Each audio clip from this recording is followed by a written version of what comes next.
Do you think it's possible to get sober without grace? I think it's possible to physically get sober without grace. Yeah. Physically get sober. Yeah. I don't think it's possible to really be thriving and sober without grace. So a real transformational experience requires grace, Yeah. a spiritual awakening. Yeah, some sort of that. I think you need that change in perspective. You can't be the same person. I feel like the journey of sobriety needs you to change. Yeah.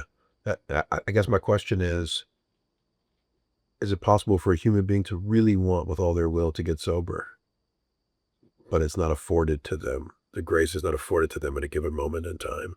I think at one point or another, the grace will be afforded to them. Maybe it's not in the current moment because maybe they need to go through more pain so that they can have that experience to share with somebody else down the road, where they need that to fill in some sort of missing puzzle piece 10 years out.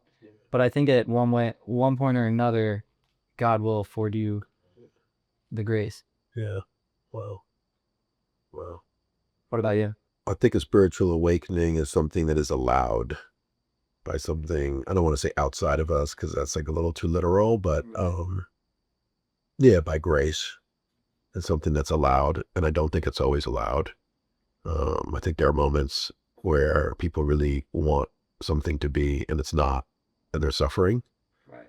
Um, and I think some people have I don't know, I've only ever had my experience and what I've seen from the outside, but I do think some people die uh, before the opportunity arises. I could be wrong about that. I've only lived my life, No, but no, I think that can happen. I get that. Yeah. Yeah. Yeah. Yeah. And so for me, there's, the relevance of that is only when I'm working with people, um, to know that they maybe have a part of them or most of them that really wants to change. And for some reason they can't get it, reasons that I don't have access to and reasons maybe they don't have access to. Right. And so that like affords me that compassion to go, oh man, whatever it is that happens, when people are trying to get clean and then something happens, isn't happening right now, Right. Yeah. And like being able to be with that and still hang in there, you know what I mean? With them, I think is a big piece. Or else I think you get very frustrated with people. I think it's interesting because if you go back to the Alcoholics Anonymous book, Yeah. a big thing is I think it says our number one dilemma is power. Yes. So I think a lot of it goes back to power. Yeah. And I think it's interesting because you have like the priests and the rabbis that still have the drinking problem. Yeah. They have the best relationship ever with God. They have the spiritual awakening. Allegedly. Yeah. Allegedly, yeah. Or you have the people that are knowledgeable, the people that have the IQ, and Yeah. they know their problem. They know the ins and outs of it. Yeah. They know what's going to happen if they slip up again. But like, despite that, they still drink. So is it a power thing? Is it like a power? Yeah. I mean, I think that there's awareness, and maybe that's the part that I think of as grace. When I become aware of something that I did not have a perspective on or didn't have a vision of before, I see myself in a way I never saw myself. For me, it's difficult to give myself credit for that. Suddenly there's an awareness there that wasn't there before, an awakening of some kind, right? It's the awareness, that shows up in some sense. Now, obviously, we can make choices, and try to behave in such a way that our awareness changes. It's sort of like learning, like if I walk into a class, I could choose to sit in the front. I could choose to hold the pencil. I can choose to take notes, right? Like I have some agency, I have some willpower to do that, but I actually can't make myself learn. I can't make myself remember. I can study, right? But I can't make it all make sense, right? And so I think that it's that kind of dynamic in recovery where there is, you cultivating the conditions and people around you helping you to cultivate the conditions for the thing to happen. But the thing that happens is not up to us. I agree with that. But one thing that I think sobriety does do is as you go through the process, I think it reveals to you what you do best at. And I think as you get sober and as you progress and as you self-develop, you naturally put yourself in those positions where you do work best. Yeah. And where like stuff does make more sense or you're just interested in something. There's something to be said about people that are just like super interested Curiosity. in what they do. Yeah, the curiosity piece. Yeah. And how there's like, in in my case, like there's surgeons at my school that operate for like 20 hours straight. Yeah. When just don't go to the bathroom. Wow. Like they just don't go. Wow. And it's like, how do you sit there and like stand and just, obsess over that one thing for 20 hours and not because like they're just interested in the task at hand. Yeah. And everything else is just reality bends around the task. Yeah. Yeah. Definitely there's a cultivation of the will. Yeah. Right. I mean, that's been, I think, probably a big part of your journey was, oh, I can tolerate pain. Oh, I have agency. I can do things beyond limits that I thought I could. Oh, I have power. Oh, I have will, or I have access to it. Right. And so I definitely think recovery is a process of learning more and more about how power works in your life. I mean, for sure. I mean, I have much more agency now than I did 15 years ago. What's your take on pain In general, like, in the sense of recovery? I was struck by when you said it. I mean, I thought it was a unique answer that like the core is changing your relationship to pain. Well, not exactly what you said, but something thereabouts, right? Like not being afraid of pain or being willing to go through pain. It's not something I've thought a lot about.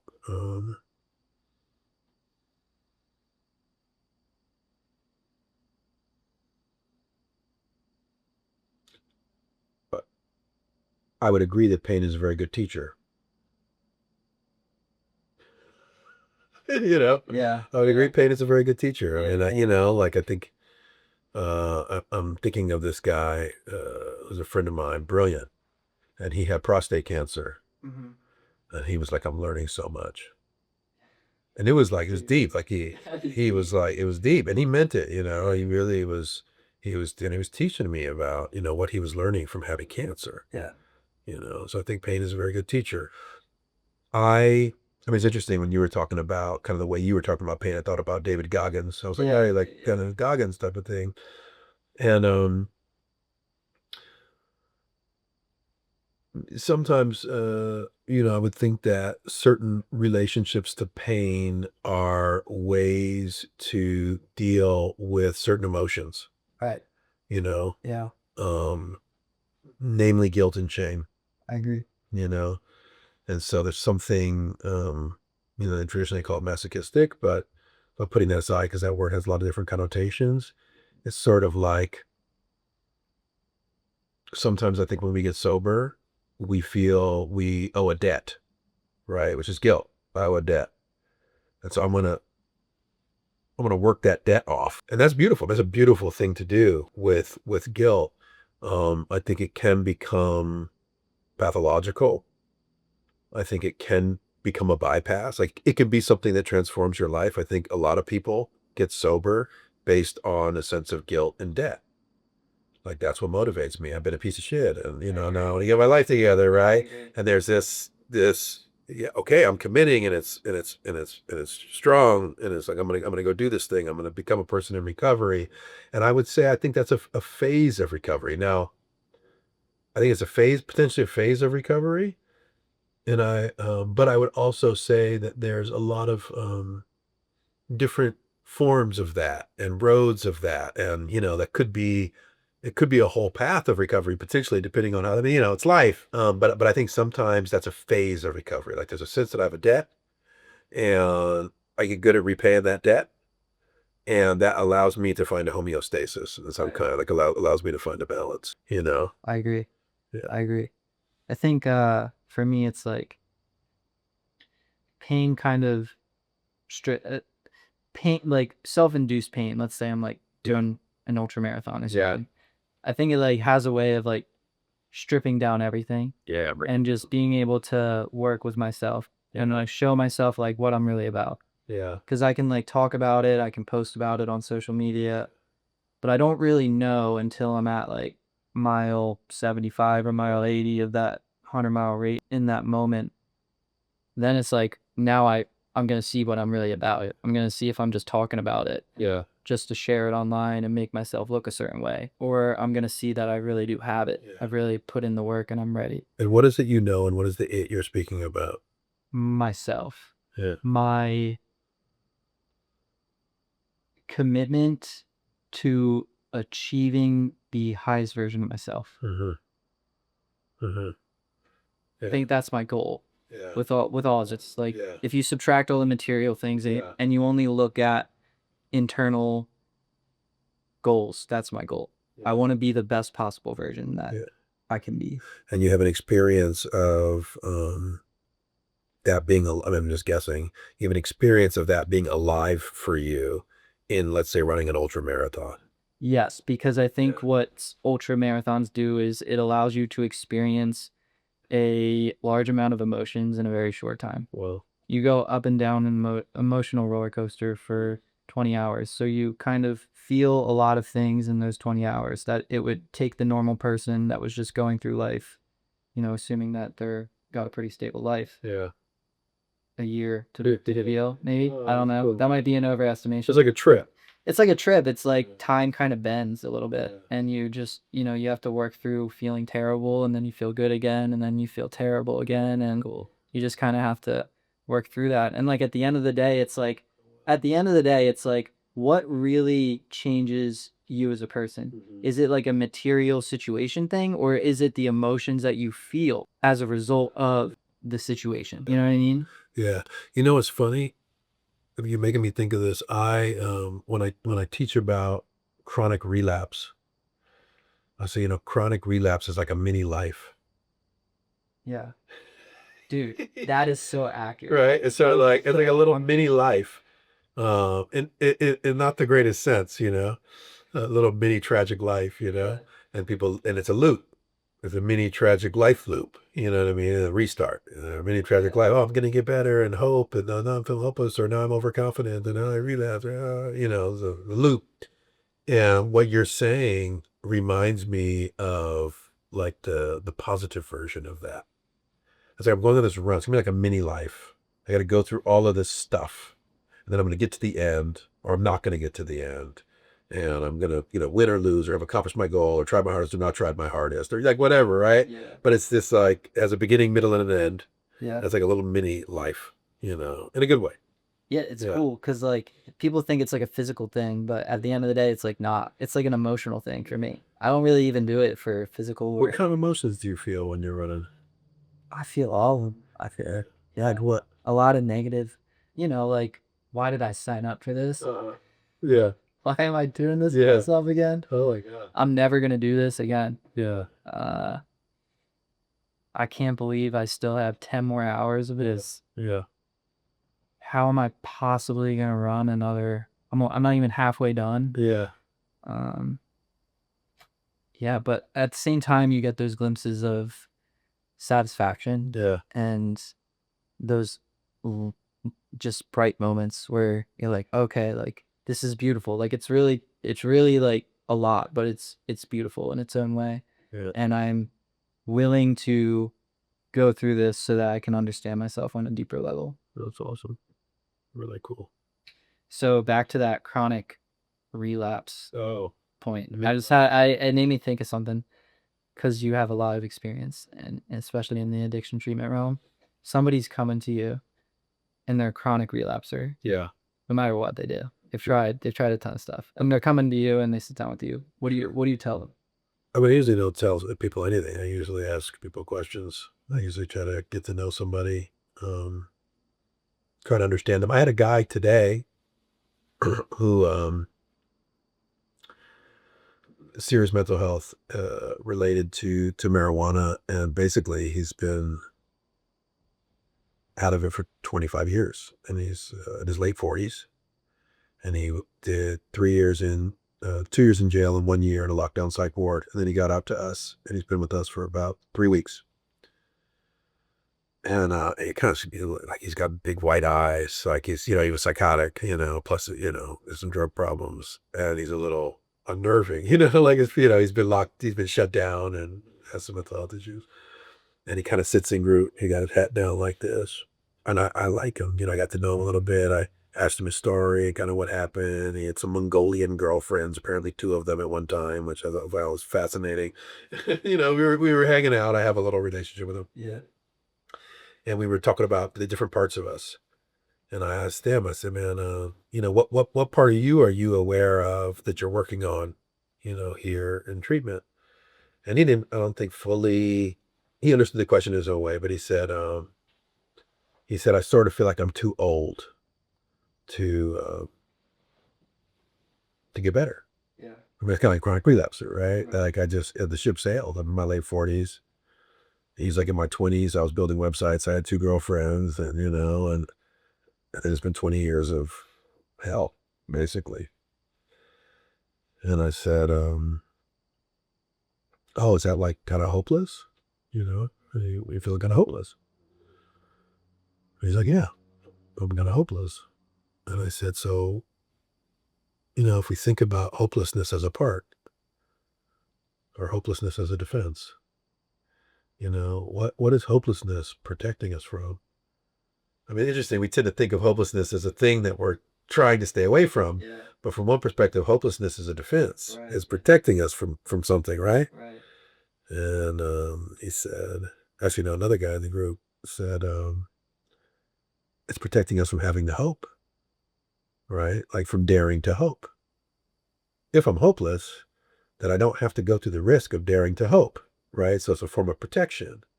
And it was interesting when he talked to, and then I said, I said, do you remember when you first got hopeless? And he's like, yeah, I was like living my life as a teenager. I got 2 DUIs. I had an ankle monitor and like I was at a bottom. He's like, but then I started building websites and I got these couple girlfriends and I was really like on my way. And you could see when he was talking about that, he went from this to like hope, like he was back in that memory, which is still what he's trying to grieve. Right. Like he's still stuck in the grief of that loss. But he sat up and I was like, what happened? He's like, well, the girls moved. And then I went to Israel and then he lost his mind in Israel again. And then he never came back. I mean, it was 20 years after that. And so I was like, oh yeah, that's the hopeless the hopeless part comes up not when I've been knocked down. It's when I've been knocked down, I got back up and I get knocked down again. Mm. Right. And then I start to think that's reality. Now it's a pattern, right? Like in my system. Mm. It's like, oh no, you can't get back up because if you get back up, then you're gonna get knocked down again. And it hurts a lot worse to get knocked down again if you already got back up. That's the internal message, right? And so, for him, it was exploring what it felt like in his body to have hope, and I offered the reflection. I said, hey man, you gave me my first eye contact when you started talking about this good moment. And then the other, so it was getting him to start to map and feel that there is still hope in his system. You know what I mean? That it's still there. Yeah. And then so much of it for me is just about contact, like real relationship and contact. Yeah. I mean, I love to teach, but ultimately, I think the biggest thing with this guy and most is like I care. Like I want to know who you are. Right.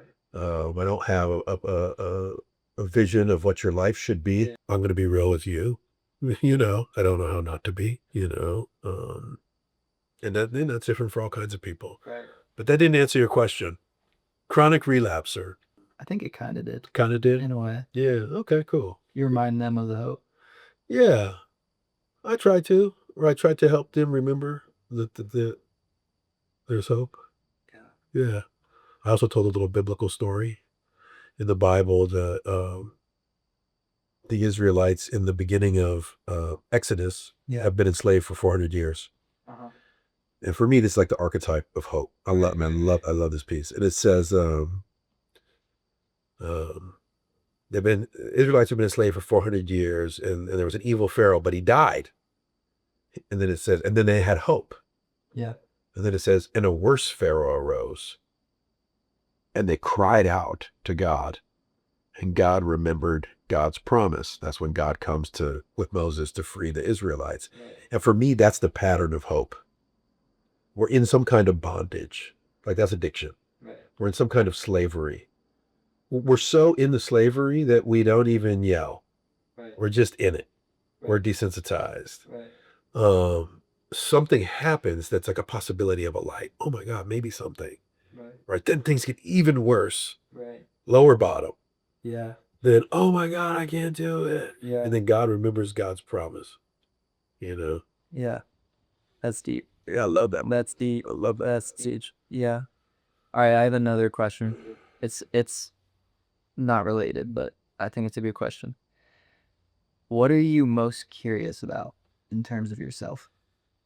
Oh, there's myself. Oh man. Am I ever gonna get my shit together? um, what am I most curious about? That might be the most honest answer. About myself.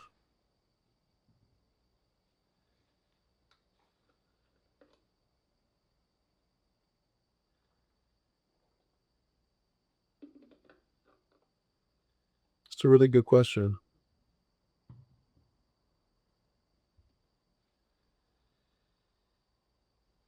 Hmm. I'm not sure. I don't really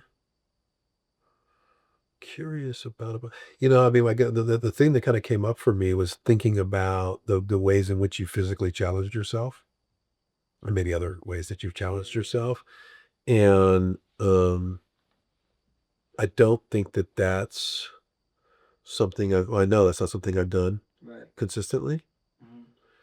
And so that definitely brought up curiosity about what will my life be like um, if I was more disciplined Right. with myself in that way. Yeah. What would that experience be like? Maybe. Right. Yeah. I mean, that's what came for me, like talking to you. Yeah, yeah, yeah. Yeah. Yeah. Yeah. That's a good answer. Um, all right, I got another one. What's,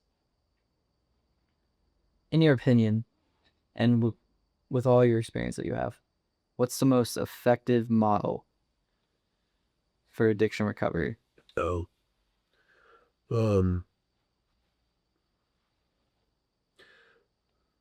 and do you mean treatment or do you mean outside support groups or? I mean, taking everything and kind of, if you had to pick one thing that you had when you were getting sober, like AA, structure, accountability, what would you pick? Like, what was the thing that really, what was the best bang for its buck? Model wise, I think the 12 steps is the best. 12 steps. I have some critiques, but I'll get into that. yeah, but I think the 12 steps is brilliant. I actually think that the 12 steps are the finest institution America has ever produced, maybe including the government. Wow. Yeah, I really do believe that. What makes them so good? It's free, and I think that's not to be underestimated. And when I say free, I don't just mean it doesn't cost anything. I mean it has um, basically no connection to the marketplace. Right. And I would dare anybody in this room to name any institution that has less of a connection to the marketplace than Alcoholics Anonymous. That's an underrated pro of the AA program. It's not a there. great selling point. I mean, it's just whenever when I tell people, hey, by the way, this thing's free, they would go prefer to pay $10,000 to do something else. It's very strange. Human psychology is very odd. No, but I actually I think there's several facets of the 12 steps, the program, and then there's the community, right? Community culture. But in the program, I think that the 12 steps is brilliant in understanding the psychology of alcoholics and addicts. And I just don't think there is any program or any description that is wiser when it comes. It really understands alcoholics and addicts. I mean, in every single word they put in that book, they have you in mind. Right. So everything if you're paying attention, I mean, a lot of people don't read the book, you know what I mean? But if you're reading the book, even though it's old, Mhm. they really know every argument you're going to have before you have it, Yeah. and that's a really cool way to write a book. It's very practical. Um, I think that there were things that they learned in working with alcoholics, and that's where the book came from. Right. So the book didn't come from somebody's theory. The book came from working with alcoholics for 10 years. Right. And all their experiences. Mm-hmm. And so there's something, and I call it a folk religion, Right. so something like not institutional and kind of just really practical about how they did it. And I think because they did it that way, it has a lot of depth. So I happen to think that the 12 steps is really brilliant in its understanding of resentment and why resentment is the number one offender and what they mean by that and like really how deep that actually is. Right. And I think the 12 steps is brilliant around guilt and understanding how guilt operates in the alcoholic, which is interesting.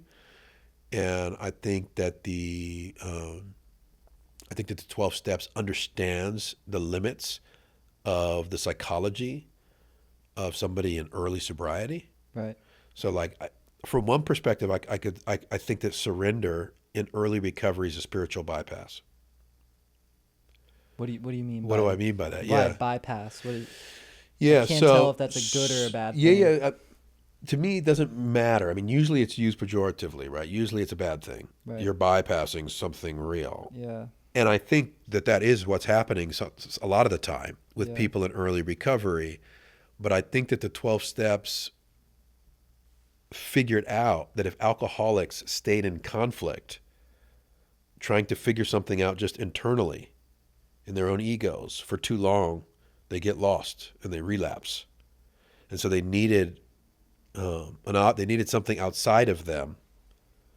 They needed they needed an idea of God. And I'm not speaking about whether God exists or not. It's a different question, right? Right. But they needed an idea of God to let go of struggle and not have to think about it anymore. Right. You know, because like I always say, when people are in early recovery, I say the first thing is you got to figure out how to get in the hallway. Right. Like you're not going to find the exit door, but like, oh, I want to leave, I want to use, I want to stay, I want to get sober, right? Like a lot of time people go into a treatment program, I want to leave, I want to use, I leave, I use, I leave, I use, I leave, I use, I leave, I use. It keeps happening over and over again. So the first step is, can I get in the hallway and just stay there for a fucking minute? You know what I'm saying? Like, I got to like actually get into the conflict. I got to deal with the pain of being in conflict. Yes. Right.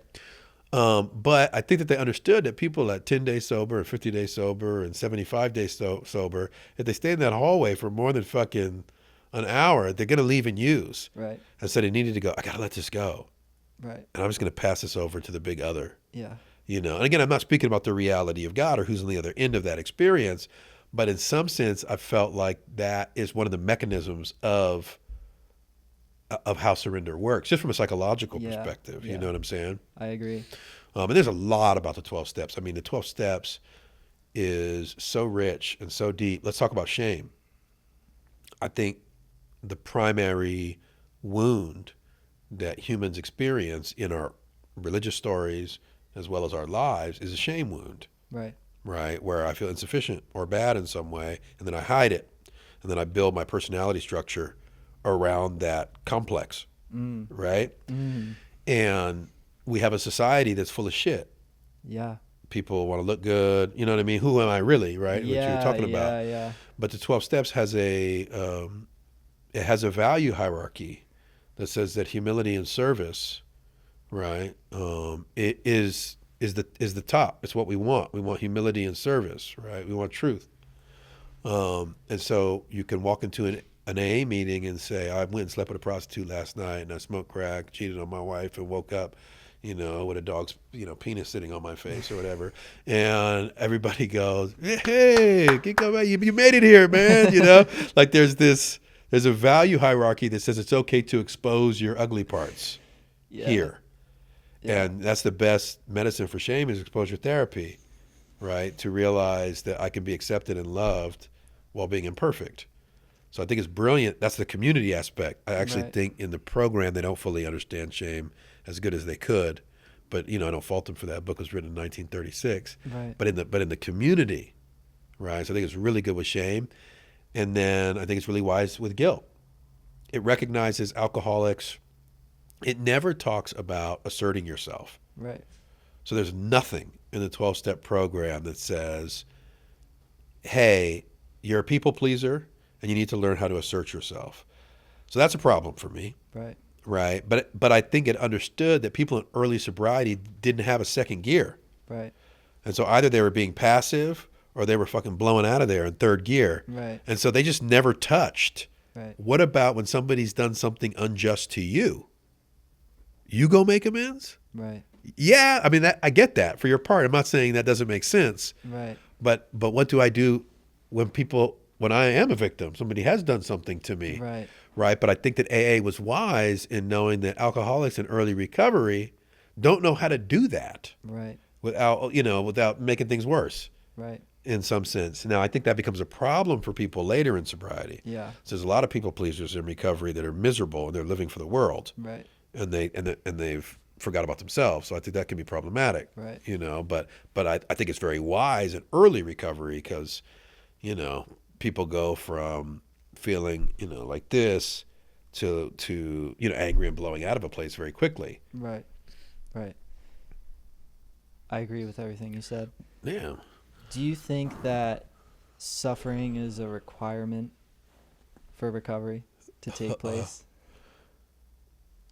Do I think that suffering is a requirement for recovery to take place? Yes. Yes, I agree. do. Yeah. Yeah. I have a quote I posted. It was pretty popular. It said, if you take the suffering out of recovery, you take the recovery out of recovery. Yeah, I agree. I say a similar thing. It's like, I say recovery is non-existent when things are going well. Yeah. I mean, that you don't need recovery Yeah. when everything is flowing. You know what I mean? Recovery exists in moments of challenge. I say the same thing about God's will. Right. I'm like, nobody's worried about God's will when on the toilet unless they're constipated. Right. Right? You're not worried about God's will in the elevator. Yeah. Yeah. The idea of self-will and God's will is only active and alive for you in the midst of a conflict. Right. Right? That's the only time that it ever matters. Right. Same thing with recovery, right? I have a conflict. I have something difficult going on. That's when recovery is. I mean, for me, if that's not the case, then it's not recovery. It's just, you're just being. It's fine. I agree. Don't worry about it. I want to come back to a point that you were talking about where you said people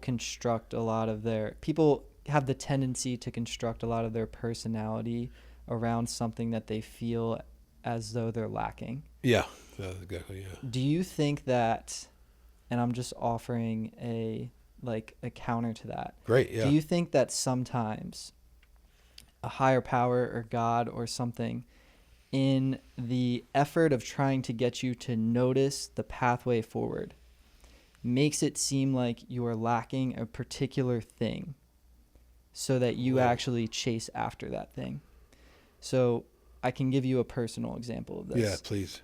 I was never a good student. I in medical school now, but when I took my SAT in high school, I got like an 800 on my SAT, which is like borderline learning disability. Yeah, and man. I was never a good student. And but one of the things that happened to me when I was getting sober, I think that was an insecurity for me. Yeah. I think I felt maybe dumb a little bit. Oh, I think I felt like I wasn't intelligent Sure. to some extent. Yeah. But I think that feeling forced me to experiment with that. Yeah. And I look back on that and I reflect, and I almost feel like God, in a way, was making me feel those things. Sure. Was making me feel that lack of. Yeah. To kind of open up my eyes and be like, maybe that's your pathway forward. Do you think God can do that? Like, do you think that maybe He's intentionally,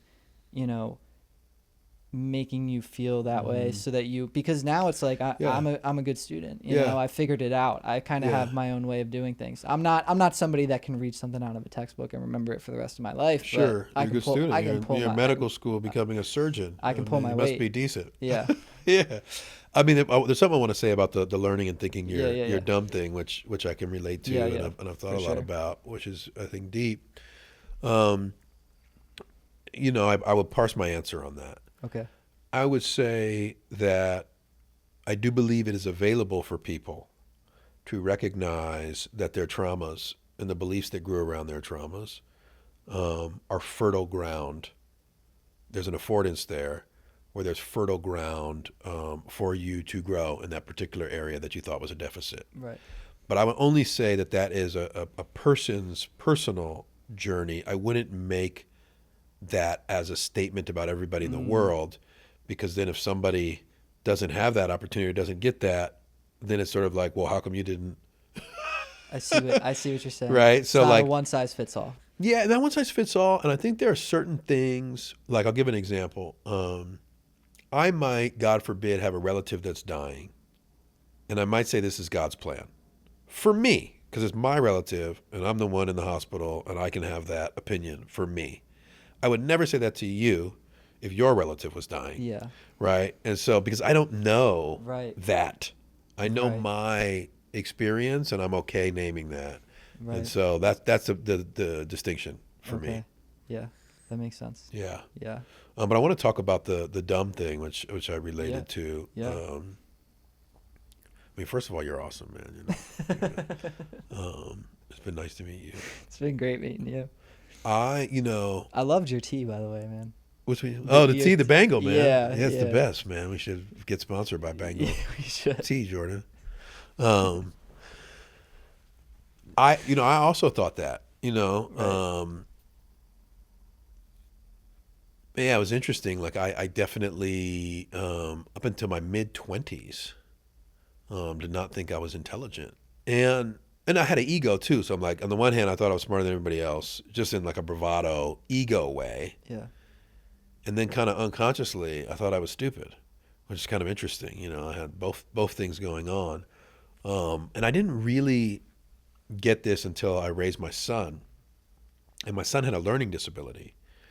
And there's a transition you make from phonetic reading where you're sounding the words out into sight reading, where you see a word, you recognize it, and you know the whole word. You start out reading t, h, that's the, right? So you start sounding things out, and then eventually, through neural pathways, it snaps in. But you don't have control Right. over how long it takes to make that kind of, developmental leap in a learning process.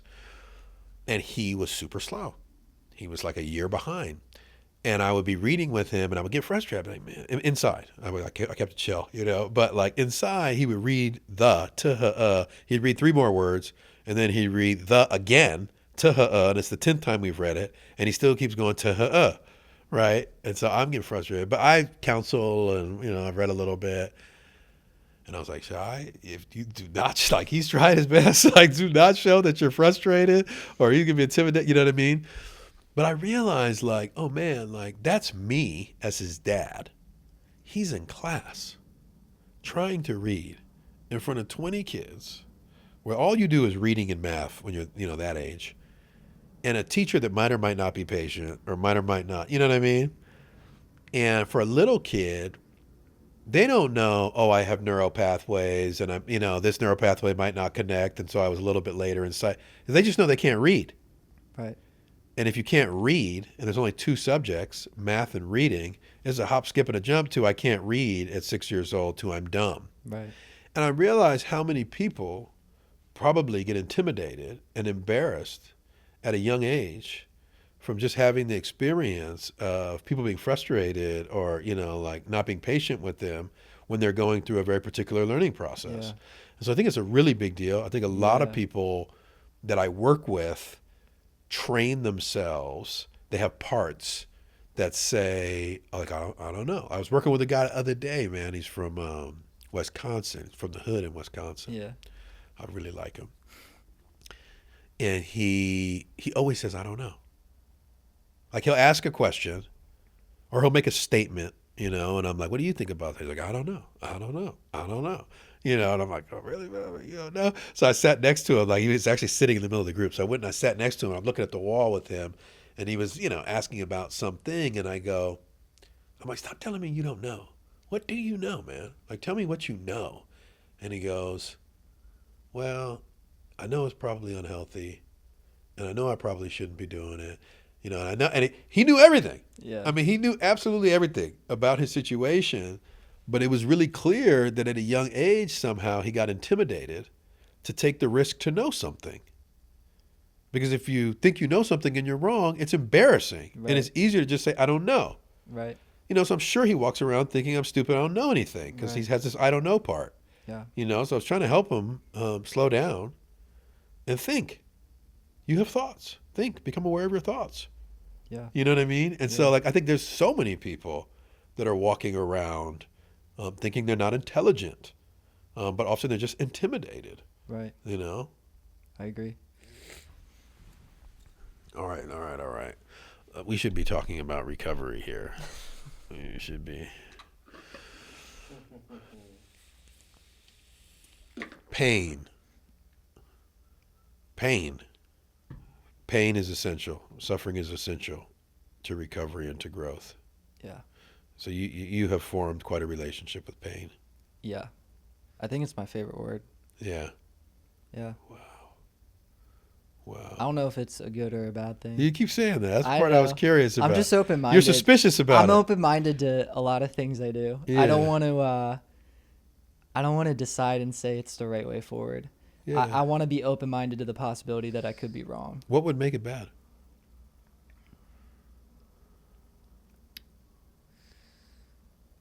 I don't know. Yeah. Yeah, I don't know. Yeah. Would it even be bad? You don't know. Yeah. What do you know about it maybe being bad? I know my experience that I've had with it, and Mhm. it always does more for me than I do for it. Mm-hmm. Every time. Mm-hmm. Oh, I got a question. Okay. Could it be addictive? Yes. Yeah. Could that be bad? Anything in abundance Yeah. could potentially be bad. Yeah. And what would be the delineation between I really like this and it's good, and now this has turned into addiction? How would I know that?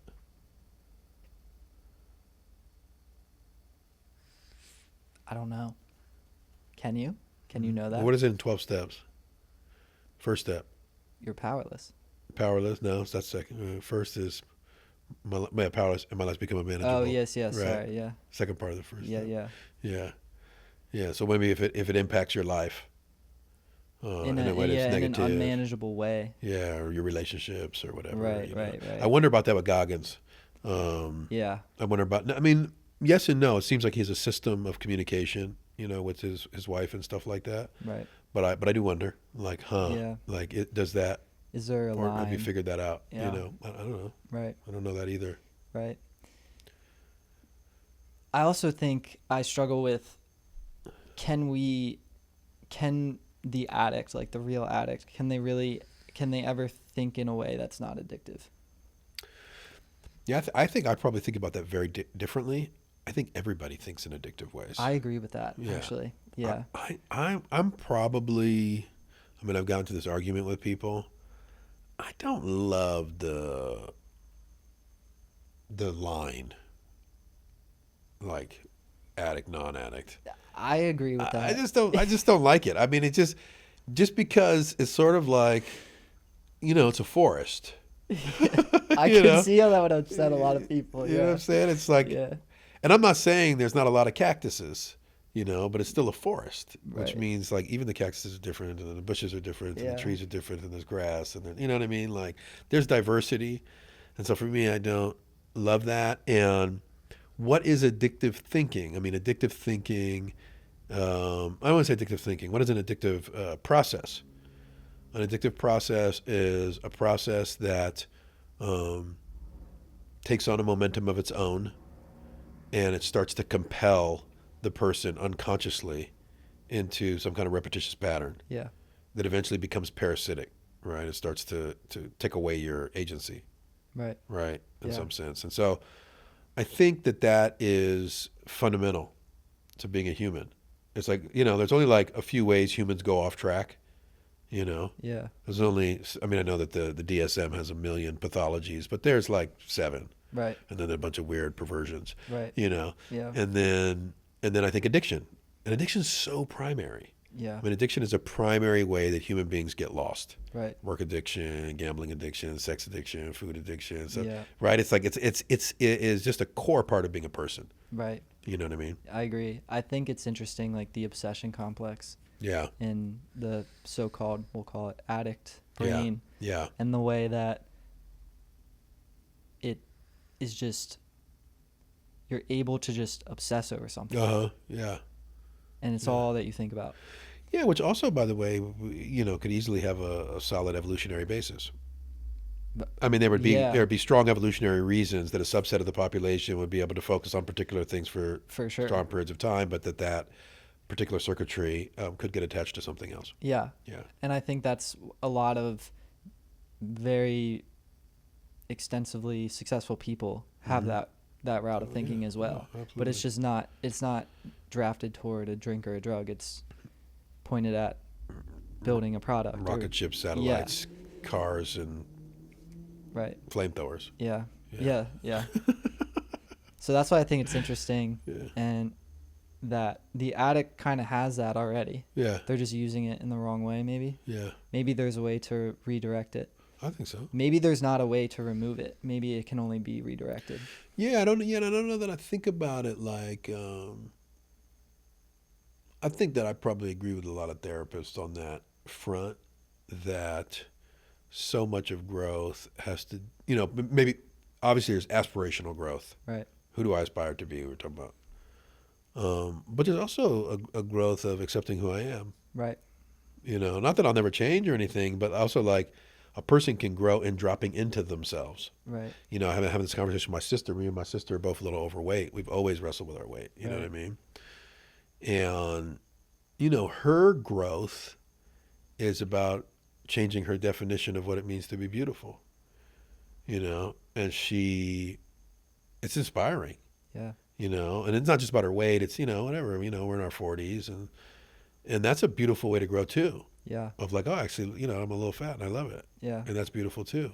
Yeah. Yeah. Yeah. And when you drop into that, it's like you are. Right. Yeah, you are. Right. And so, there's different forms of that kind of growth, Yeah. Yeah. I agree. And that's easy for me to say because I don't work out, So I'm like, I just want to accept myself as fat. Yeah. I mean, there's definitely a piece of me, like when I got clean, I got clean with 100 people at a treatment program, had 100 people there. Right. There was a gym and only about 6 people went to the gym. This was like prior to the wellness craze. Yeah. And so it was interesting to see the binding of health and recovery, which I think is an awesome thing. And I actually think that is one way that people get sober. Some people get sober through AA, some people get sober through refuge recovery, smart recovery. Some people get really focused on nutrition. Yeah. Some people get focused on psychedelics or Right. whatever. I'm in the psychedelic community. Right. Some people get really focused on wellness and health. Yeah. And that really is their main program. Right. You know what I'm saying? Right. I agree with that. I think just neurochemically, I reflect on the running I've done and stuff like that, and I've kind of fell into that too, like just the physical fitness. But Yeah, I think it beautiful. also there's something to be said about like the neurochemical pathways. Like you're getting those natural endorphins. Yeah. You're teaching your brain to feel good again on better circumstances. Yeah. And I think that, I don't know, I might be biased to this, but I always it's probably always the first thing I recommend to people that come to me and they're struggling. I think to just move the body Yeah. and teach your brain to just Huge. start releasing endorphins about like things that it's supposed to be releasing endorphins about. And it's just kind of that rewiring process can kind of start. Yeah. You've heard of like somatic experiencing, somatic work in therapy? No. So it's been popular for, it's been around a long time, been around since the 30s, but been popular for about 10 years, really, 20 years. And it is one of the access routes to trauma. It's a trauma stored in the body. You heard about that? Trauma stored in the body. The memory of trauma is stored in the body, not just my thoughts, right? In my nervous system, in the muscle fascia, all that stuff. So somatic experience is like people often can't access trauma through memory. And so, but you can watch people when they tense their jaw. So a lot of people, when they feel guilty, maybe they get a knot in their back. I mean, there's all kinds of, somatic expression of psychological challenges or traumas and pains and things like that. And so there's a whole modality on treating you therapeutically, but using the body as the access point. But the point is, there's the guy who's pretty much the founder is a guy named Wilhelm Reich, and he studied under Freud in the 30s, and he called what happens to people from trauma armoring. He said we become armored, and he did body work. I mean, it's Reichian body work, and the armoring is a certain level of rigidity in the muscle fascia and the tissue, right? But also, I might have, and which is interesting when you think about a dry drunk, right? A dry drunk is like they're rigid, they're dry, brittle, right? I mean, this is what they're speaking about, right? Yeah. So he would look at certain patterns of rigidity from certain kinds of trauma. He called it armoring. But also if you had a certain kind of armoring, that affects how you breathe. So you breathe shallow, your muscles are tight, you have certain, somatic tension points. Right. But his claim, I think he's 100% correct, is that the nervous system, the muscles, my thinking is all one thing. I have a rigid body, I have a rigid mind. Yeah. Right? Right. And so his work was all about how to release trauma, and it's the same thing with somatic experiencing, and create flexibility. Right? Flexibility in my body, yoga, right? Flexibility in my body, flexibility in my lungs and my breath, capacity. I have flexibility, I have capacity, and in my thinking. Right. Flexibility in my thinking is having an open mind. Mm-hmm. And he says those things always come together. Right. Right. And so there are different access points to that. Yeah, yeah. I can come at that through the body. I can come at that through language and, psychology. And I come at that through relationship. Right. I might need some combination thereof, So that's deep. That is deep. That's interesting. So he could prove that physically by the tension. 100%. I mean, Wow. He's genius, by the way. Yeah. But the most interesting story you've ever heard, we won't get into it, but like if you look up Wilhelm Reich, you'll be like, whoa, this dude is unbelievable. He's, people claim he was a kook in his later life, but if you have to read closely, maybe not, but he was very well respected in the work that he did in psychology. Yeah. I got to check him out. Yeah. So anyways, the point is, a person can treat trauma through the body. Right. Okay. Yeah. I would say that ultimately trauma is healed in relationship. And I obviously I draw a direct connection between trauma and addiction, or I wouldn't be talking about trauma, right? Right. But trauma ultimately is healed in relationship because trauma ultimately starts in relationship. Right. Right. Relationship with what? Other people. Other humans. Okay. Maybe sometimes a dog or an angel. Yeah. But often other people. Okay. You know what I mean? Yeah. Maybe some people it's nature. Yeah. Right. But generally, I mean, like the intersubjective field. I mean, like the relational field with other humans. That's what traumatized me. Right. Right. Trauma is generally just a breach in trust. Right. I lose trust in myself. I lose trust in the world. I lose trust in other people. Yeah. You know what I mean? And I maybe take that on or take that in. I maybe don't know. I maybe blame myself. Yeah. You know what I mean? Yeah. And so ultimately, I think much of that repair has to come in the form of relationships. Yeah. Of learning to trust the world again. Of learning to trust God. Of learning to trust other humans, even when it hurts. You know what I'm saying? Yeah. That's deep. Yeah. That's deep. Can we talk about prayer? Sure. And you want to talk about psychedelics too? Let's do prayer first. That's probably more interesting. Yeah. What's your prayer routine? Yeah. So my prayer routine is, I'm a Jew. Okay. And so in Judaism, there's written prayer. It's called a Siddur. It's a prayer book. And so my prayer routine is I read the morning blessings from the Siddur. It's about 10 minutes prayer. And there's different forms of prayer in there. The first prayer, you'll like this. One of the first prayers you say in the morning is a prayer for the tubes in your body. Really? Yeah, it's the bathroom prayer. Because usually you wake up and you use the bathroom. Yeah. And so in the morning prayers, in the Jewish tradition, you say, thank you, God, that all of the tubes that are supposed to be closed are closed, and all the tubes that are supposed to be open are open. Oh, that's great. I really like that one. It's called the Sher Yatzar. So it's a prayer for thank you, God, for my body. Yeah. Then Eloheinu Shema, that's the next prayer. And that is thank you, God, for returning my soul after a restful night of sleep. So in our tradition, every time you go to sleep, your soul rises back up to heaven, and then it comes back into your body. Oh, Every wow. morning you say, thank you, God, for returning it, right? Yeah. And then you say, I know I'm going to have to give you, I know you're going to have to take my soul back eventually, but thank you, for giving it back at this moment. And then there's a bunch of different specific prayers. One of my favorite ones is thank you, God, for giving strength to those who are weary. I love that prayer. I love the word weary, right? Like resilience. Thank you, God, for giving strength to those who are weary. And the prayers are for the, B'chol Yisrael, so it's for your whole people, right? And some prayers for the whole world, but so it's not just prayer for you, And there's a bunch of stuff that you should always revere God's name in public and private, so you never shy away from saying God's name in public. It's a big one. There's a prayer where you one. remind yourself of that. And then there's the Shema, which is the core prayer. So I do that. I do the written prayer practice, and then I do a meditation. I call it the Refuge Tree of Life. And in that meditation, I put all the people I love as jewels in a tree. I was taught it by my friend Daniel Ahern. I did my own little twist on it, but I put all of the people I love. I start with myself.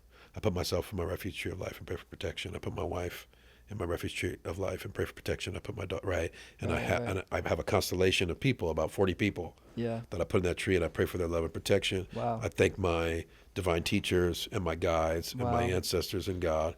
So I have that. Yeah. I have that meditation practice that I do internally, but I speak the words out loud with my eyes closed. Yeah. And then I'm usually doing a reading. I'm actually reading a book, Course in Miracles. It's kind of is allegedly channeled by Jesus to a Jewish woman named Helen Schuckman Really? in the 80s. Very famous book. Daily devotional or book? No, it's a very strange book. It's really cool. As a Jew, it's Yeah. strange to be reading Course in Miracles, but it's a long book. It's like 800 pages. So Yeah. I read a chapter a day. Okay. And I've been doing it like a year and a half. Nice. So it's Nice. it's an interesting book. The core of it is about attempting to recognize that we're all one, Right. and that it is guilt, a specific type of guilt they're speaking about, that locks us into anger and control. Right. And that if we hold our brethren guiltless, we learn to see that we are guiltless. I mean, that's kind of like, and again, it's claiming to be Jesus Yeah. through a Jewish woman in the Right, 80s or right. maybe 70s, which is just intriguing. Yeah. What's your prayer practice? Definitely not as structured as yours. I'm kind of jealous of yours, to be honest. Well, I'm twice your age. My prayer practice last year sucked. Mine is I try to talk to God a lot. I said this last time. I'm gonna say it again. I really think I don't think a lot of people realize that you can just talk to God. Yeah, beautiful. Like whenever you want. Whenever you feel like you want to talk to God, you can talk to God. Yeah. It doesn't take anything. You don't have to be in a certain situation. You don't have to be on your knees. You can just talk to God. Yeah.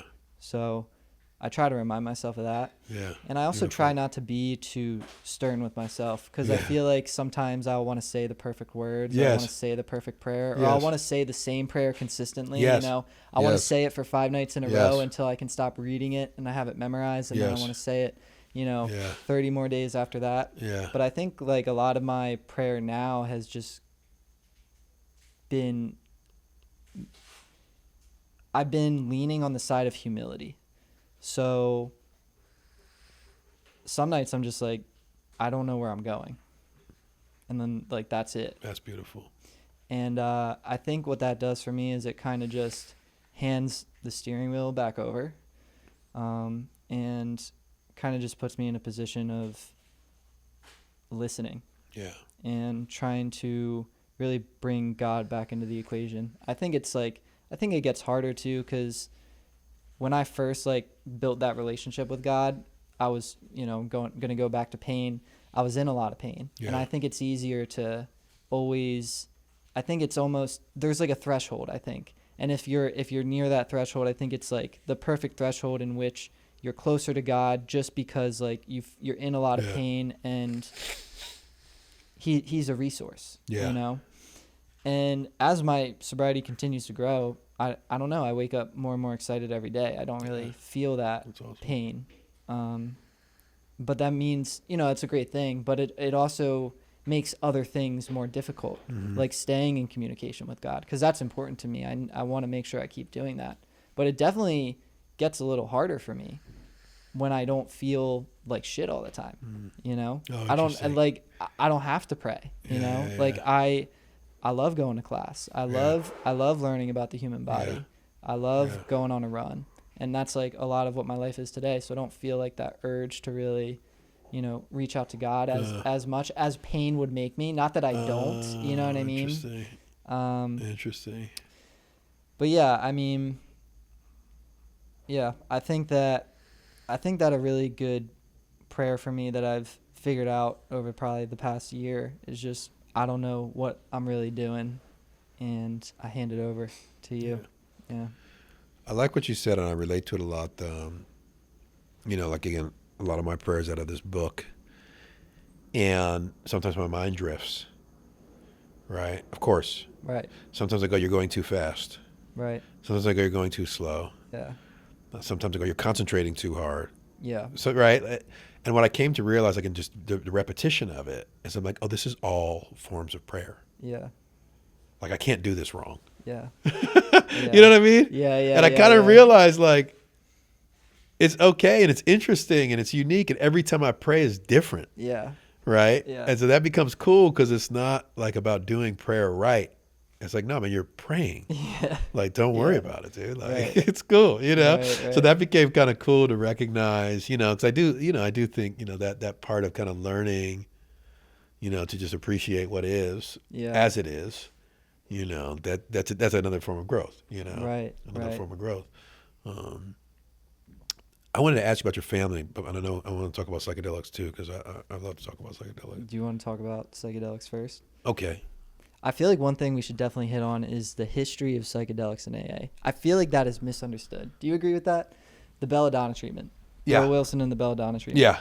Can I explain to you what I think went down, and can you correct Sure. me if Yeah. I mean, I wasn't there, so I don't know if I can correct you. But this is just what I've read. yeah, sure. Just what I've read. So Yeah.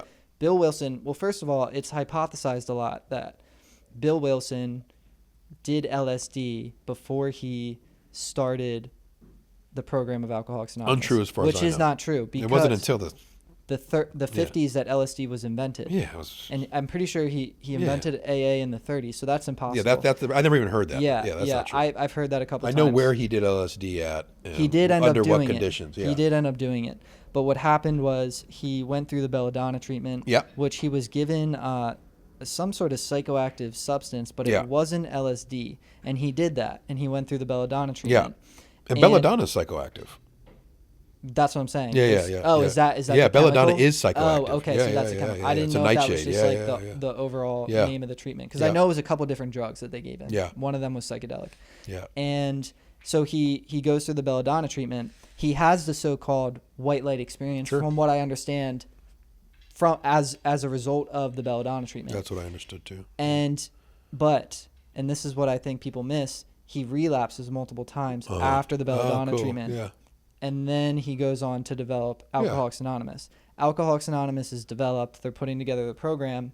And later on in his sobriety, Bill Wilson then hears about LSD and he Yeah. hears about its potential benefits. Yep. And then he goes back during his sobriety to try LSD. Yeah, UCLA. Yes. And then he Yeah. tries it. Yep. And Multiple times. yeah, Yeah. and he finds it beneficial, I Yep. believe. True. But he comes back to the program, and I think there was some discussion about, They said no.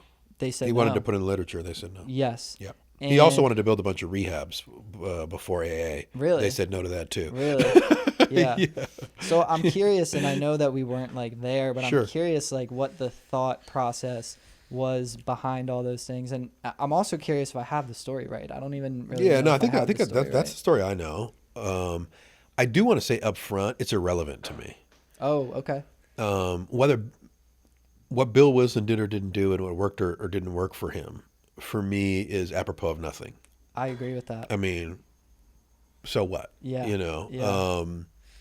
it's a fun story. It's Yeah, yeah, interesting, yeah. right? Because it's like, oh, is he sober? Is he not? You know, okay. Mm-hmm. But that really has no bearing on AA Right. or, I mean, AA has had millions of people go through it since then. Yeah. You know, I mean, I'm sure, you know, maybe Bill Wilson was a cheater. I mean, does that mean the program, you know, I mean, Yeah, who yeah. cares? I don't think you can base, you know, the life of something based on its founder. Right. You know, Martin Luther King had some skeletons in his closet. Does Right. that mean he wasn't a great man? Not necessarily, but Yeah, yeah. he was a person. For me, the fascinating pieces of it are AA doesn't say that a person cannot do psychedelics, which is intriguing. Yeah. AA says there's only one requirement for membership, and that is a desire to stop drinking. Yeah. So ultimately, what people choose to do outside of drinking is their own kind of personal choice. Can a person have a spiritual awakening from a plant medicine? Or can a person have a spiritual awakening after having ingested plant medicine? Right. And the answer is yes. Yeah. I don't think I mean, for me, this is not even a question. Yeah. You know? Yeah. The answer is yes. And there are many people to attest to it. Right. Does that mean it's not a real spiritual awakening? You'd have to explain to me why. Right. Maybe, but I would want to understand your reasoning Right. behind why that wouldn't be. Um, so, for me, I've already said the way that I think about addiction, the way that I think about life is alive. And so life and God's will to me are not inscribed in stone, right? Like if I am to be in touch with God's will, then I need to be attuned to what God wants from me at any moment. Right. And I don't know what that might be. But I Right. don't know and I don't know God. I don't Right. know what's right. Right. Yeah. Right? That's humility. Mm-hmm. Um, and and so because life is a living, breathing thing, because recovery is a living, breathing thing, there are many paths that people find to recover. Um, there are risks involved in psychedelics that I think are significant. There are risks involved in sobriety culture, not just from psychedelics, but from marijuana and California Sober and these other things. But there are also risks in not having those things, and I don't think people realize that. Right. I mean, I've been sober a couple decades, and I can tell you that there are many, many, many, many people that have been sober for a long time, some of them in their 50s, 60s, and 70s, who are suffering not in a good way. Right. And they're sober, Right. and they go to meetings, Right. and they work steps, Right. and they pray. And sometimes they think about killing themselves. Yeah. And sometimes people in some meetings tell them to work a harder program over and over and over and over again.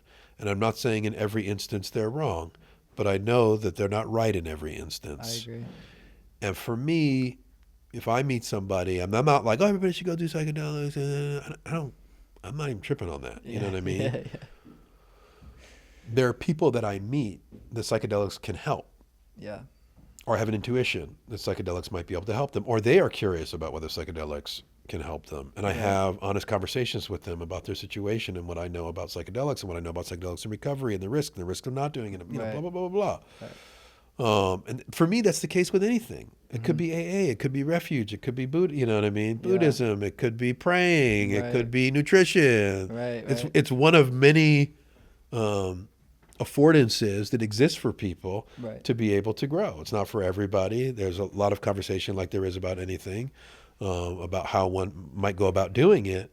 But we're talking about a room full of drunks and drug addicts, a lot of whom chronically relapse all the time on fentanyl and crack and alcohol, you know? Right. And so I think for me, there's an interesting thing around a stigma in recovery about psychedelics. I mean, I some agree. people are open, but some people are like, and I'm like, at any given day, you have 100,000 people smoking crack, smoking meth, shooting heroin that are members of AA.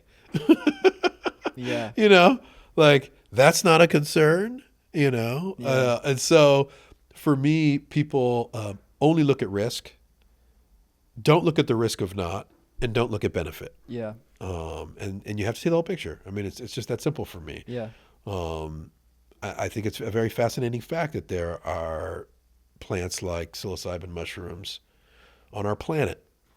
There you go, right I there. mean, that's an interesting question. Like, why when I eat this mushroom, might I have the experience of the divine? Why might I have this experience of seeing my trauma in a different way? Right. Why might I have the experience of seeing that I'm a mushroom, that I've been lying to myself, you know, Right. or whatever? Like, I mean, Right. one should be, I think, very curious Right. about why our planet produces that, or why it produces the ayahuasca vine, or why it produces the iboga tree, Right. which detoxes people from heroin and gives them an experience of the spirit world. Right. From the Bwiti tribe in Africa. I mean, these are interesting questions. Right. You know what I Yeah. mean? Yeah. And it's interesting too because the data suggests that it's working. It can work, you know. It's a very specific thing. There are many clients I work with that I go, oh God, if I could just get this person on an eighth of mushrooms, Yeah. we wouldn't be having this conversation. You know, if Yeah. I could talk to this person on sassafras, Yeah. right, which is MDMA, Right. it's a plant. Right. If I could talk to this person when they're on an empathogen, they would actually see that they do care and they do love. Right. So there are many moments where I feel like, oh God, I wish I had that available for this circumstance. Right. I've also treated people who have psychedelic-induced psychosis. Right. Right. I mean, I treat alcoholics. I treat people who have crack. I treat people that had psychotic breaks. You know. Yeah. I mean, it is. You know, It's a this is risk, human yeah. life. Right. You know. Right. But yeah, it took me a long time to really come out of the closet. But it became important. You know, I mean, I said this when I started sharing about it publicly, that there are people in recovery who really understand recovery deeply. Like I've read all the literature on Yeah. on 12. So I understand recovery culture. I'm not saying I understand it more than anybody, Right. but I understand it more than almost everybody. Right. You know what I mean? And say, hey, this can be something that's talked about. Right. Not, hey, go do this. Right. But this can be something that's talked about. That's Right. okay. And there are people that are in recovery that have some wisdom about it. Only a little bit, because both of those things have only existed Yeah. in popular culture for not so long. You know? Yeah. I agree with your take. I also was biased kind of against it just when I first heard of it. Yeah, of course. And then you look at the numbers and you look at the experiences of people that have actually done it. Yeah. And then you start thinking about, just the other drugs in general that Sure. most people are prescribed. Or other people go drink Yeah. 4 times a week. It's a poison. Yeah. Well, drugs like SSRIs are Oh, yeah, risky, yeah. So it's Pharmaceuticals, like yeah. is giving psilocybin as a potential therapeutic, is it really that bad, Yeah, I mean, don't it's know. interesting. What is the differentiation? Oh, well, this one, you have a trip for 5 hours. This one, you're on for 10 years. Yeah. I mean, that's an exaggeration, but, and that's an interesting criteria to say, oh, this one you encounter, what feels like a spiritual experience. Right. So therefore, Yeah, it's yeah. not good. You know what I mean? I mean, Yeah. it is a little strange. I mean, it's an interesting argument, but Yeah. there's a lot of specificity in the conversation. Right. Ketamine, because of the way that it releases dopamine, can be highly addictive. Right. I got to tell you, I've worked in treatment 22 years, probably seen 3,000 people go through treatment. 4 or 5 people maybe were addicted to psychedelics. And I wouldn't even say they were addicted to psychedelics. I would say they had lost their mind Right. and they were doing a lot of psychedelics. Yeah. 4 or 5 people out of several thousand. Ketamine's a different story. Right. Ketamine's highly addictive. Yeah. MDMA, a little more risk Right. with addiction than psilocybin. But again, if you look at how those substances operate neurochemically in the body, you start to understand why many of them aren't addictive. There's nobody that's addicted to ayahuasca. Yeah. For a variety of reasons. Right, Neurochemical reasons. Yes. Right? And so this is the obvious reason why we don't see those people coming to treatment. Right. You know what I mean? I mean, we see people that are doing a bunch of drugs and psychedelics, but it's very rare that you're like, I've just been doing psilocybin for 2 years every day straight. Yeah, you never hear that. I mean, I'm saying it doesn't happen. Yeah. It does. It's the crazy person who's gone psychotic. Yeah, It's that yeah. fucking. But you might not even know anybody like that, but you definitely know a heroin addict and an alcoholic. Right. You know what I mean? Right. And so that's just like obvious. Like, come on, that's Right. obvious. My take on it, just from like reading a little bit about it, was that it seems like it has to be under very specific circumstances. Like when you are choosing to use psychedelics. Yeah. What I understand is that like you have to be, in a structured environment. You need to have, most of the time there's a guide. Most of the time, I think they say that the higher success rate is correlated with having your eyes closed during the whole entire thing. Have you heard that? Yeah, I mean, there's certain protocols. It was the protocol actually that was used on Bill Wilson.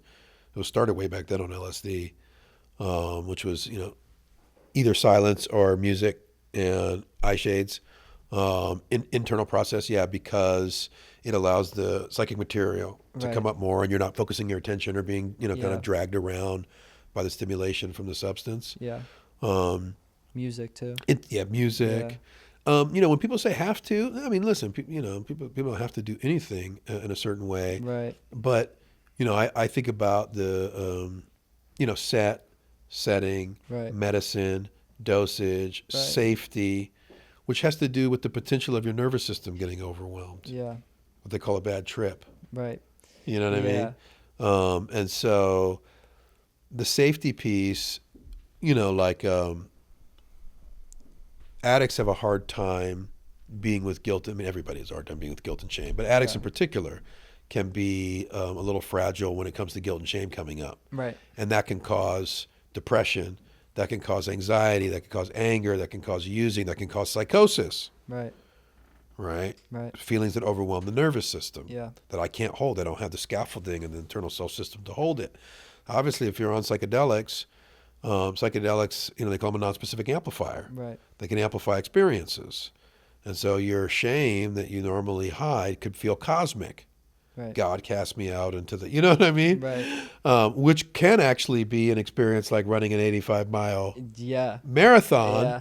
But because it's relational, to have a relational container where, at the end of it, somebody was with you the whole time witnessing you and then puts their hand on your arm and says, good job. Yeah. And is there anything you want to share? Yeah. That's the relational therapeutic container that allows me to co-regulate with another human being. Yeah. Yeah. It seems like it might be a way to speed up the process of having a spiritual awakening. It's definitely can speed up the process of learning. Yeah. And obviously a spiritual awakening is a form of learning. Right. Right. Maybe hyper learning. Yeah. So there does seem to be some plasticity in the experience. Most psychedelics change our perception of time. Right. And so, a person can have a 6-hour journey that feels like 3 days or something. Right. Sometimes a half hour feels like 4 hours. Right. First time I did ecstasy before I got sober, I remember I tripped out. I took ecstasy. Mm-hmm. I don't know, did you ever taken ecstasy before you Yeah. got sober? Yeah. Good. So I went to a party, and I remember my eyes was like, this was the shitty stuff. This was like when they put speed in it. I was on the shitty stuff too. And I was up some party, man, and it was like, this was the best part I was ever had of my whole life. I think I got there at 11, and I thought it was time to leave. I'm like, what time is it? Like 11:20. Yeah. I was like, I've only been here 20 minutes? I said, this shit. Now, obviously, that diminishes the more you do MDMA, but okay, wow, something's happening with our experience of time. Yeah. Oh, what's the relationship between learning and time? There's a relationship between learning and time, right? Yeah. Right? It takes time to learn things. Yeah. What if my experience of time becomes different? And you can learn more in a shorter amount of time. Potentially. What if the potency of what I'm feeling becomes stronger? Right? Oh, I can absorb more, right? Yeah. Somebody's been trying to tell me something about me, but I don't feel it. I don't learn that lesson, but suddenly I feel it. What happens when I see a connection between a myth, a breath I just took, and something I don't feel good about that I did with my child, and all of those things come together Yeah. in a I call it compressed ontology, in a compressed way, and suddenly something makes sense that didn't make sense. Those kind of things happen in spiritual experiences and in psychedelic experiences. Right. So they can give us access to modes of experience that can be very difficult to achieve. Yeah.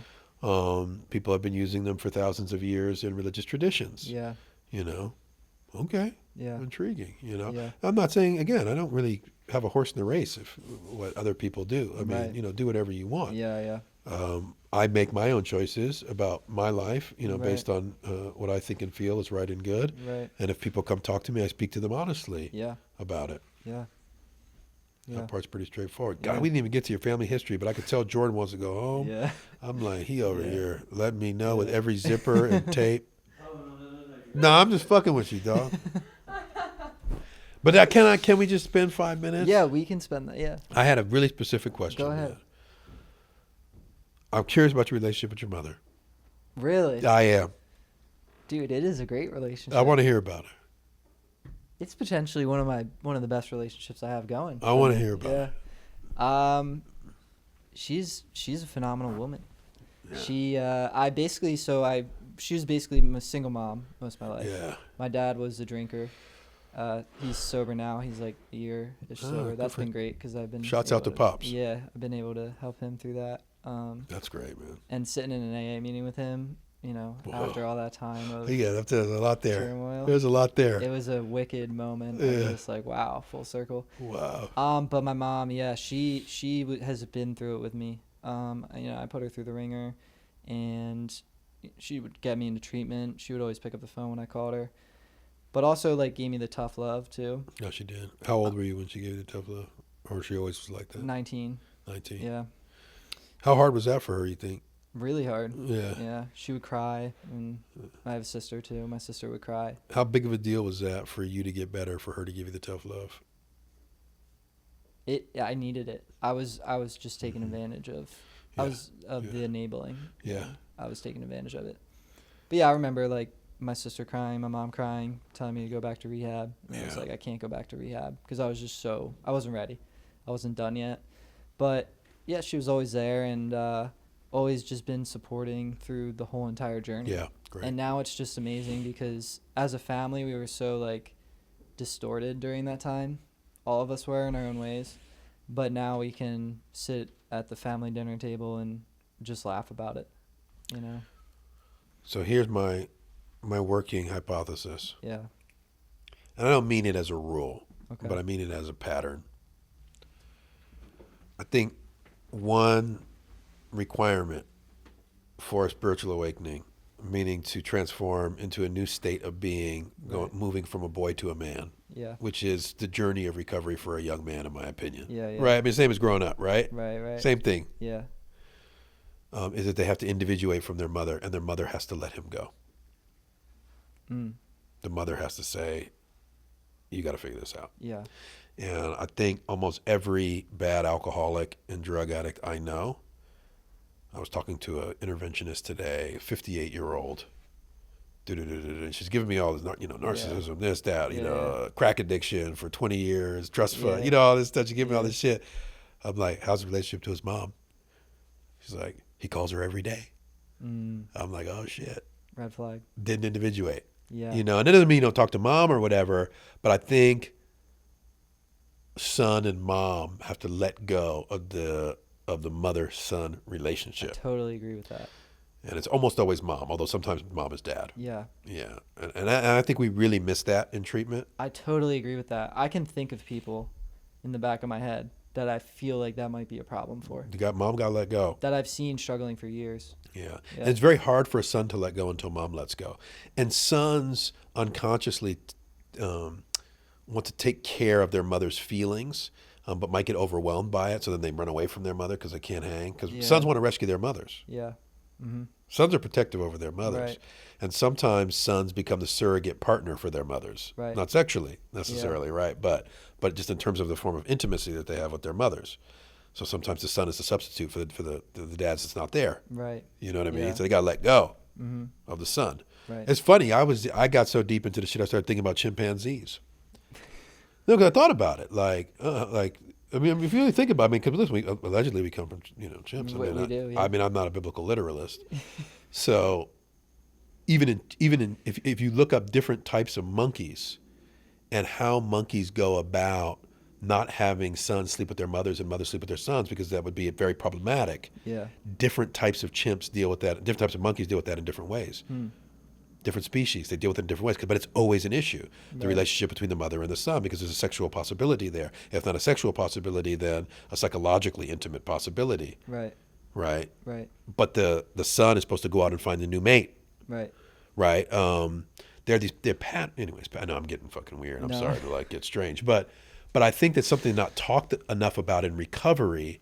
That addiction is a form of dependence. Yeah. Okay, so one could think about addiction as a substitute dependence to attempt to wean yourself off the mother ineffectively, right? When we're born and we're babies, we're dependent on that breast Right. and the milk, and we're dependent on the mother's love to survive. Right. Do you know what I mean? But we have to leave the mother, right? But if the mother won't let go, but innately we know we're supposed to leave, often the transitional object might be something like substances. Yeah. But we could get stuck in transition and we don't individuate. There's a lot of truth to that because I look back on my experience too. And a lot of my heavy using started when I went away to college. Yeah. And that was a huge You felt homesick or something, or what happened? a little bit. Yeah. Yeah. I mean, I feel like everybody does. Yeah. In a weird way. Yeah. And I feel like I was dependent on my mom a good amount when I was growing up. Totally. Because I didn't have a dad. You know? Yeah, totally. So. And she didn't have a partner. No, she didn't. She never had a partner. Yeah. So I totally relate to that. And I was going to say something else, but I forget what it was. Oh, I think that just the fact of me getting sober, because I grew up on the East Coast, me getting sober out West was huge. Yeah. Because it just disconnected me from everything. Yeah. I had to start over kind of. And I had a clean slate of personality. Yeah. And there was a lot of just like the cord was cut. You gotta let it go. Between me and like everything else, not even just mom, but I'm going to tell you the else. craziest story in 1 second. Yeah. This is the craziest. Jordan, I don't even know if I told you this story. This shit's crazy. But my mom, when I got arrested, I was facing 4 years in prison. My mother was living in Europe. Right. She didn't fly back to the U.S. She was like, call your uncle. Yeah. You know what I mean? Like, and my mom's not cold. My mom is a super warm woman. Yeah. And she's a psychologist, my mother. Right. But I think, she was like, he's got to figure this out. Yeah. She had to let go. You know what I mean? Yeah. And it was risky. I'm facing prison time, going to rehab, Right. Right. But I look back too and I go, that was a tough decision to make. Thank you, Mom. Yeah. Not easy, but here's the craziest story.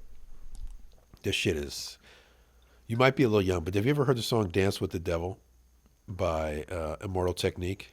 No. This is very dark. This shouldn't even be on YouTube, this whole conversation. But I'm going to say it anyways, because it just tripped me out. Okay. So Dance with the Devil is a very famous song, like a cult classic song in the early 2000s. And it was mainly suburban white kids, to be honest with you, that listened to the song. Hip hop. Right. Immortal Technique was a dope rapper.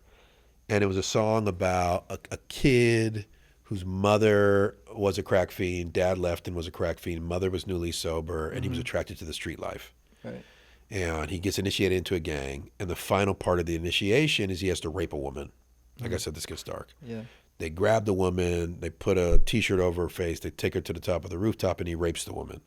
They take the T-shirt off, so he's about to shoot her because he has to kill her, and it's his mother. I know that's some wild shit to be saying. He then runs and jumps off the roof, and then Immortal Technique says some creepy shit, and then the song's over. Yeah. Okay? Now, that song was big amongst suburban white males in the early 2000s. I mean, everybody knew this song. That's like, everybody who's 35 knew this song. I was never that into it. I'm 44, and I'm not a suburban white kid. Right. But I was talking to my homie Mike. And Mike said I used to listen to that song and cry.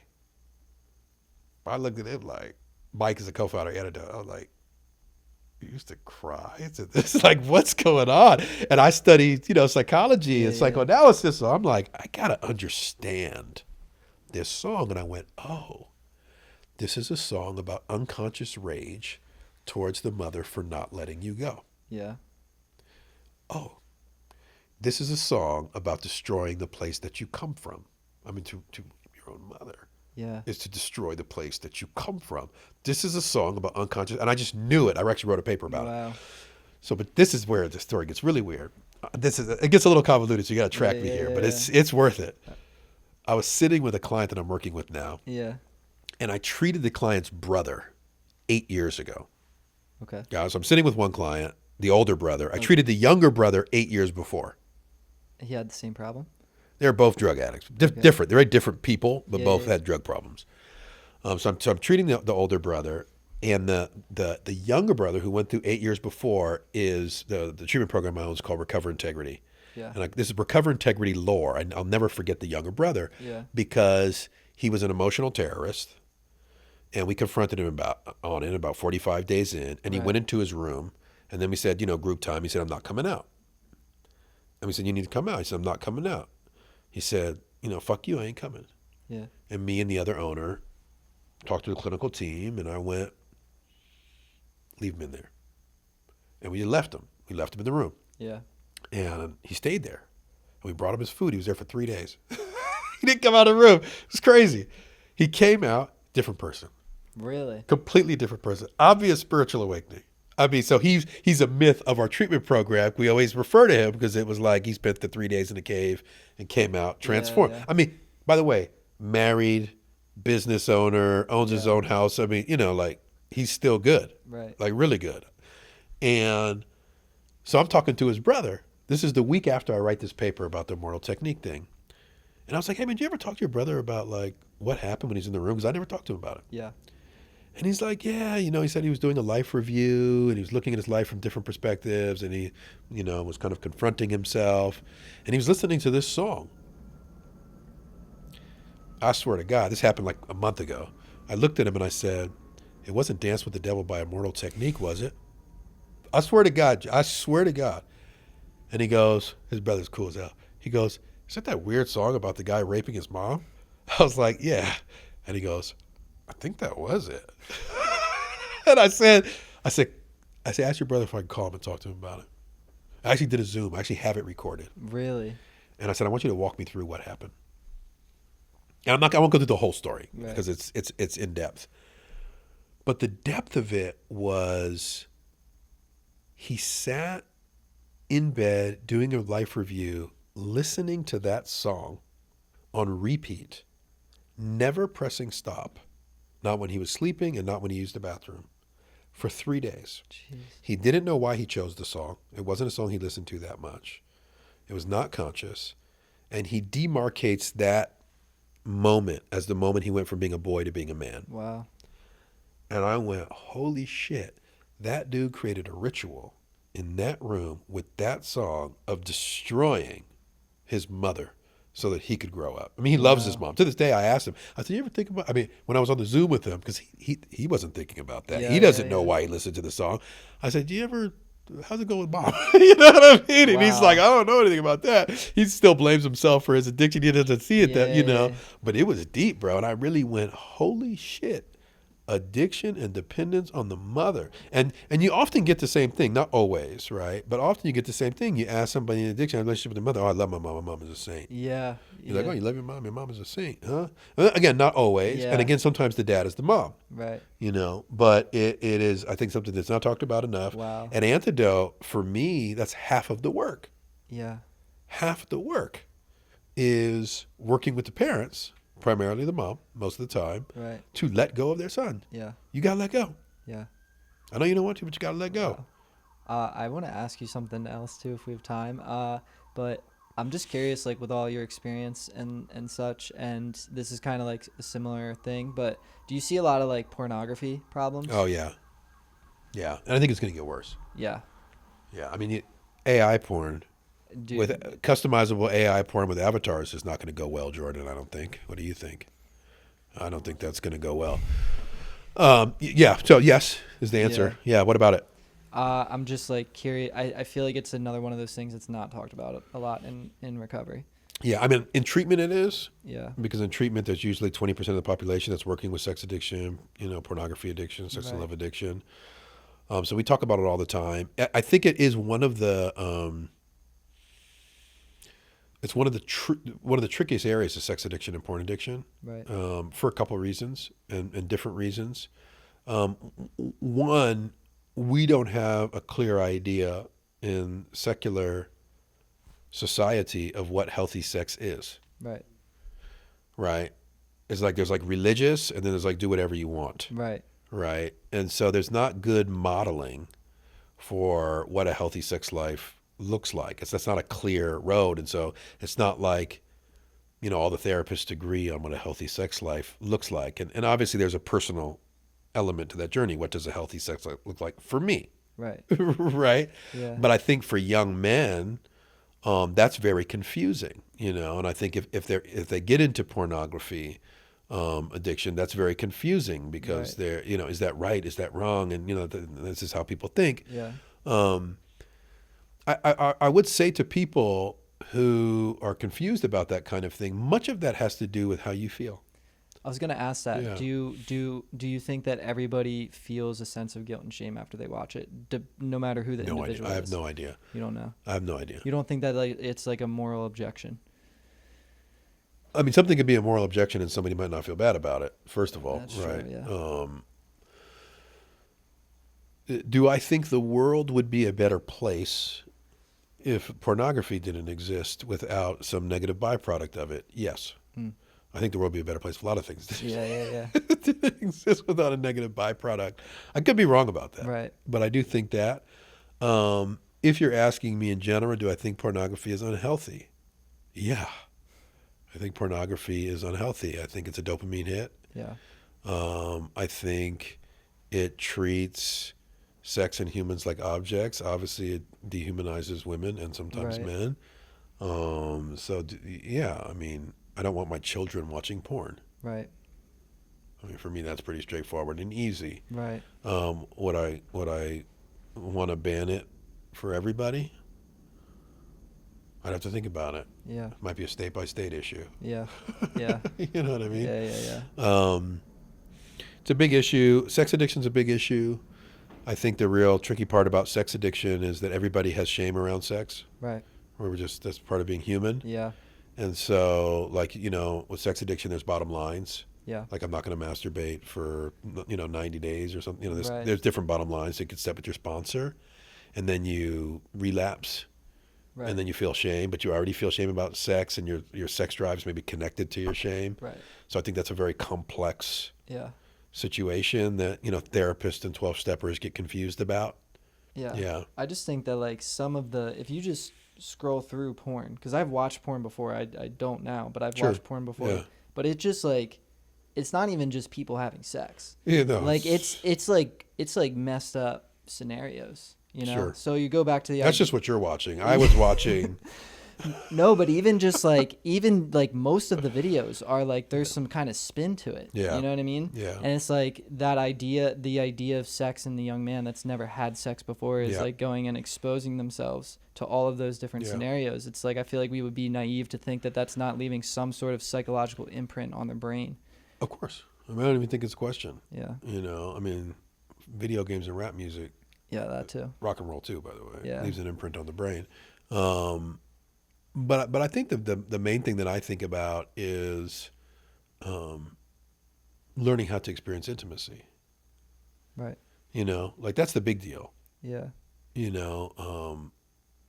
A lot of time we're compensating because we don't know how to experience intimacy. Yeah. You know what I mean? And I'm 44 years old. I've been married 20 years. Yeah. And I'm working on experiencing intimacy. Yeah. Right? Yeah. And intimacy is ultimately gratifying. Porn becomes an addiction for a lot of people because it's not gratifying. There's a great quote, this guy Huston Smith in this book on religion. He says, you can never get enough of what you don't really want. Yeah. And for me, that's a beautiful litmus test. Oh, got it. I keep doing this thing over and over again because it ain't what I really want. What do I really want? Such a good quote. It's a great quote. Huston Yeah. Smith was a brilliant man. He's Yeah. written quite a few great books. Rest in It's peace. funny because to prove that quote's worth too, when I stopped watching porn, I figured out what I wanted. Mhm. Yeah, it's beautiful. Yeah. I actually, I don't like to disclose my business, but I've stopped things as well. Yeah. And discovered transformation in that. Yeah. Yeah. Yeah. Yeah. That's cool, man. Yeah. I feel like we're torturing Jordan. I at know. this point. But you were No, late. it's okay. But you were late, bro. Yeah.